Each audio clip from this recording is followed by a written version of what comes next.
رئيسل وزراء حكومة فدرالka Soomaaliya mudane Xasan Cali Khayre ayaa maanta daafuray isku xirka nidaamka maaliyadeed ee wasaaradda maaliyadda SFMS iyo nidaamka casriga ee maamulka lacagaha bangiga dhexe ee dalka Core Banking System hanaanka cusub ee isku xiraya howlaha wasaaradda maaliyadda iyo bangiga dhexe ayaa mid ka qayb qaadanaya daafurnaanta la dagaalanka musuqmaasuqa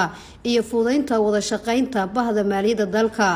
taasoo qayb ka ah tallaabooyinka dhiirigelinaya dadka Soomaaliyeed oo dhan ee qaybta ka qaadanaya horumarka hanaanka maaliyadeed ee dalkooda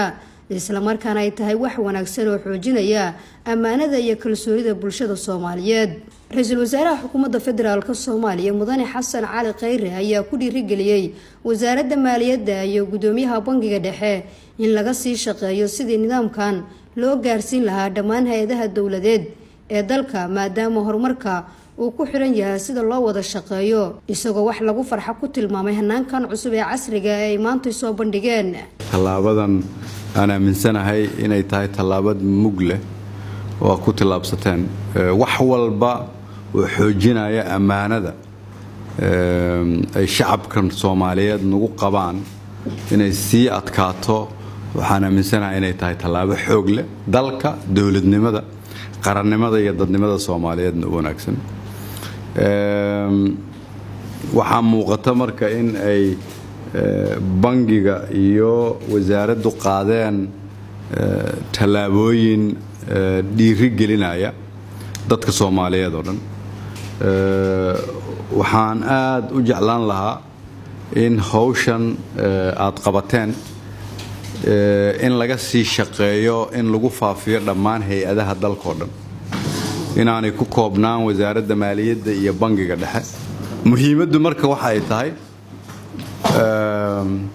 sida wasaaradda maaliyadda iyo bangigu ay u wada shaqeeyaan waa muhiim in wasaaradaha kale oo dhan oo dalka iyo wasaaradda maaliyadda iyo nidaamka wasaaradda maaliyaddu ay bangiga u keentay in looga wada shaqeeyo sababtu waxay tahay qofka Soomaaliyeed oo dawladda u shaqeeya xuquuq ku leeyahay si xuquuqdiisa u helo bil walba markay bishu dhamaato waa inuu mushaar helo mushaar si uu helo waa in amaanada loo dhiibaan xajin karnaa qof walba oo ganacsada oo canshuur bixiyana waxa uu rabaa inuu og yahay canshuurtii uu bixiyay meesha uu ku bixiyay qof walba Soomaaliyeed oo dawladda Soomaaliyeed ay adeeg u tahayna wuxuu rabaa adeeg inuu helo saddexdaas shayba waxay ku xiran yihiin wasaaradda maaliyadda iyo bangiga sida ay wada shaqeeyaan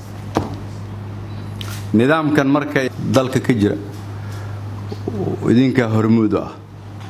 laakiin hormuudkaas wuxuu ku saleysan yahay dadku inay aamini karaan shacabka Soomaaliyeed haddii warqada la isdaba wada maanta oo dhan aan la ogeyn cidda haysata la yiraahdo warqadeedii qof hebel baa haysatay hal igaga soo fujiyana amaanadu way adkaanaysaa waa idin hambalyeynaya marka talaabada ay wasaaradda maaliyadda iyo bangigu ku tilaabsadeen waxaan dhihi lahaa laakiin hal lagu faafiyo dalka intiisa kale oo qorsho lagu soo cirib tiraayo isdabawadka warqadaha lagu xoojinayo daafurnaanta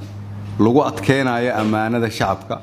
ha keento wasaaradda maaliyaddu si aan u wada shaqeyno iyo hay'adaha kale horumarinta hanaanka maaliyadeed dalka ayaa qayb ka ah himilooyinka tubta horumarinta dhaqaalaha dalka oo kamid ah afarta tub qaran ee lagu saleeyay shaqooyinka dawladda. Nasra Bashiir Cali, warbaahinta qaranka, magaalada Muqdisho.